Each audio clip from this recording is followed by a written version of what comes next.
안녕하세요. 여러분의 건강지킴이 새나킴과 우리 이쁜 빛나 인사드립니다. 그래도 4월 말이니 아직은 봄이라고 생각하는데 낮엔 너무 더워 여름 같지요. 이렇게 일교차가 심할 때는 면역력도 많이 떨어지는 계절이에요. 건강에 많이 유의하셔야 된다고 생각합니다.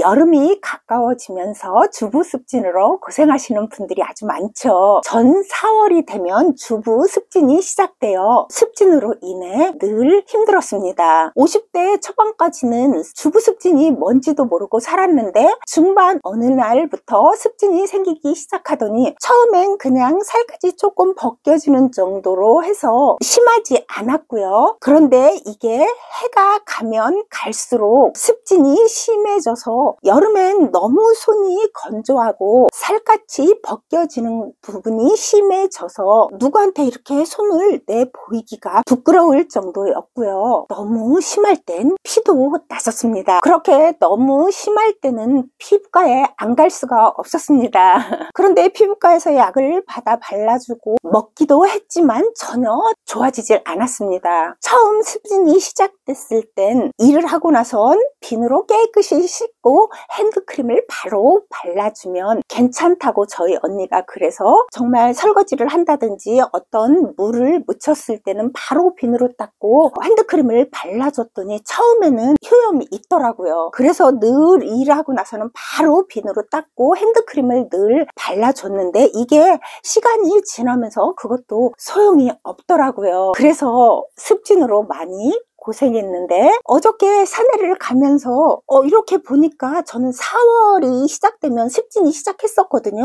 그런데 이번에는 4월 말인데 산에 가서 이렇게 어쩌다 보니까 제 손에 습진이 하나도 없고 손이 너무너무 깨끗한 거예요. 그래서 햇볕을 이렇게 쪼이면서 내가 3년 이상 이렇게 햇볕을 쪼여줬더니 습진이 안 생겼나 보다 라는 생각이 버뜩 들면서 그 햇님한테 막 제가 이렇게 손을 대면서 햇님 정말 고맙다고 막 햇님한테 제가 인사를 하면서 맞아, 햇빛 때문에 내가 습진이 없어졌구나 라는 것을 깨닫게 되었습니다. 그러면 제가 햇볕을 어떻게 쪼여서 습진이 없어졌는지 그 이야기 지금 바로 시작할게요. 영상 끝까지 보시고 정말 유익한 정보구나 라는 생각이 드시면 좋아요, 구독도 꼭 눌러주시고요. 아는 지인분들한테 널리 공유도 해주세요. 그러면 저에게 아주 큰 힘이 됩니다. 어느 채식의사의 고백이라는 이 책을 읽고 4월이 시작되면 산에 올라가 산책하면서 벤치에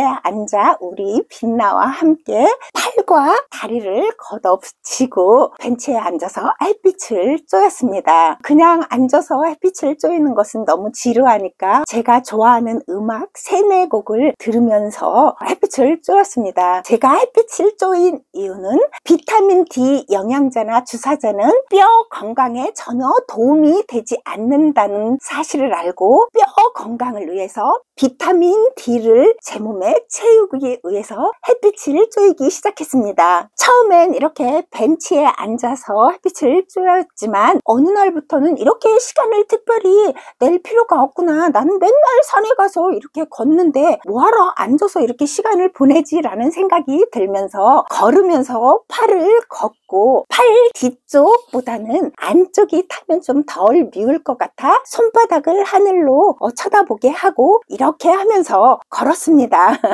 그리고 보통 산책을 하면 저는 1시간 반에서 2시간 이상 산행을 했기 때문에 충분히 햇빛을 볼 수 있다고 생각했어요. 물론 1시간 반, 2시간을 다 햇빛으로 채우는 것은 아니고 산에는 나무가 있기 때문에 그늘이 많아서 햇빛을 쬐지 못하는 곳도 많지만 1시간 반, 2시간 걷다 보면 최소 30분 이상은 햇빛을 쬐일 수 있었고요. 그러면서 이런 생각도 했습니다.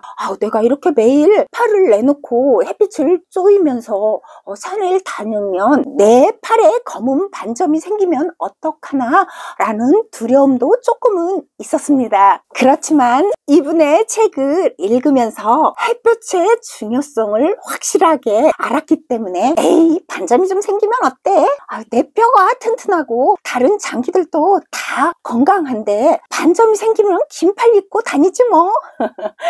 이런 생각으로 3년 이상 햇빛을 쬐어주고 있고요. 그렇지만 제 팔과 손 어디에도 반점 같은 건 생기지 않았습니다. 주부 습진으로 고생했지만 3년 이상 햇빛으로 인해 면역력이 높아져서 그런 거라 생각을 해봤습니다. 햇빛을 쏘였다고 무슨 습진이 없어져? 이렇게 생각하실지 모르겠지만 저는 이분의 책을 읽으면서 햇빛 때문이었다고 아주 확신을 했습니다. 그 이야기를 이 책의 저자이신 맥두걸 박사님의 책 내용으로 지금부터 이야기해 볼게요. 이분의 책 내용을 가지고 책에 쓴 내용대로 제가 알려드릴게요. 비타민 D는 두 가지 측면에서 색다르다. 첫 번째로 비타민이라 부르긴 하지만 실제로 비타민이 아니라 호르몬이다. 두 번째로는 음식에서 합성해 놓는 것이 아니라 햇볕에 노출될 때만이 얻는 것이다 라고 했습니다. 그렇다고 햇볕을 더 많이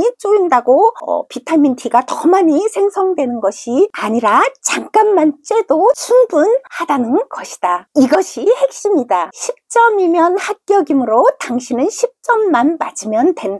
100점을 맞기 위해 밤을 새워가며 공부할 필요가 없다는 말이다. 그러니까 비타민 D를 완전히 채우기 위해 하루 종일 햇볕에 노출될 필요가 없다는 얘기입니다. 100점을 맞기 위해 통장을 털어가며 비타민 D 영양제나 주사를 맞을 필요 없이 하루에 15분, 그것도 매일이 아니고 일주일에 두세 번이면 충분하다고 합니다. 그러면서 이렇게 말씀하셨습니다. 정답은 너무나도 간단하다. 밖으로 나가 햇빛을 쬐면 비타민 D는 만들어진다. 가장 안전하고 효과적으로 비타민 D를 흡수해서 약한 뼈를 강하게 해준다. 그러나 슬프게도 이렇게 편안하고 돈이 안 드는 방법 대신에 당신의 의사는 비타민 D 영양제나 주사를 맞으라고 권장할 것이 틀림없다. 그래서 문제가 있는 것이다. 영양제나 주사는 당신의 혈중 비타민 D 수치를 증가시켜주기 때문이다. 혈중 비타민 D 수치가 증가한다고 해서 뼈를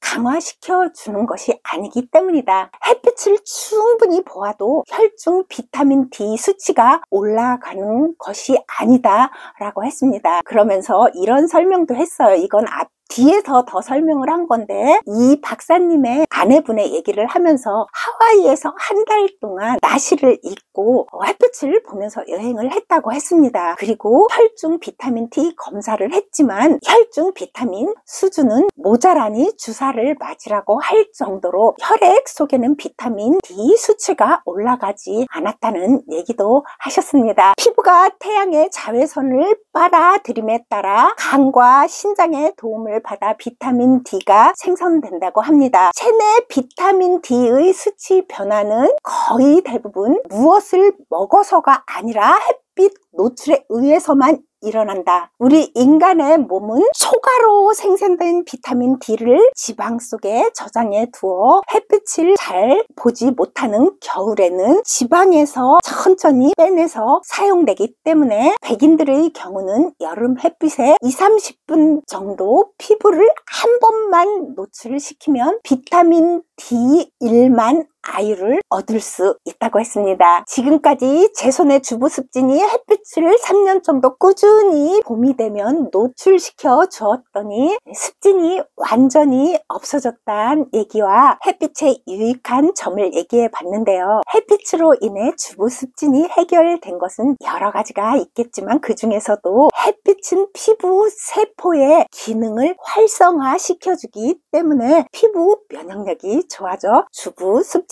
내 손에서 완전히 사라졌다고 오늘 또 한번 확신을 하게 됐습니다. 햇빛은 우리 몸을 건강하게 해주기도 하지만 정신 건강에도 많은 도움을 받을 수 있고요. 마음까지도 아주 행복하고 즐겁게 만들어 주더라고요. 전 우울하거나 기분이 언짢을 때 무조건 현관문을 박차고 밖으로 나갑니다. 그러면 우울했던 마음도 밝은 마음이 되고요. 언짢은 내용도 다 잊어버리게 되어 아주 기분 좋은 마음으로 건강한 몸이 되어 집으로 돌아오게 됩니다. 그래서 햇빛은 정신도 건강하고 뼈, 근육, 피부 또한 또래에 비해 아주 건강하다고 자신합니다. 하루에 15분만 햇빛에 피부를 노출시켜 주세요. 그럴 때 얼굴은 꼭 선캡으로 가리고 햇빛을 이렇게 손바닥으로 노출시켜 주면 주부 습진도 없어지고 주부 습진 뿐만이 아니라 마음과 몸 모두 건강해질 수 있습니다. 오늘은 여기까지입니다. 다음 영상에서